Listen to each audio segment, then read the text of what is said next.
Yeah, just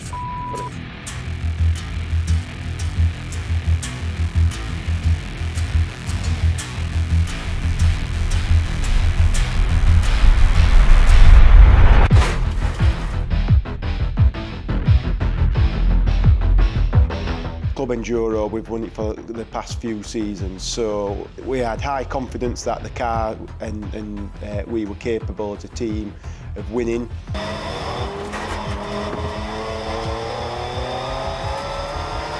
But you've got an unknown, new drivers, new cars, new teams coming into the championships.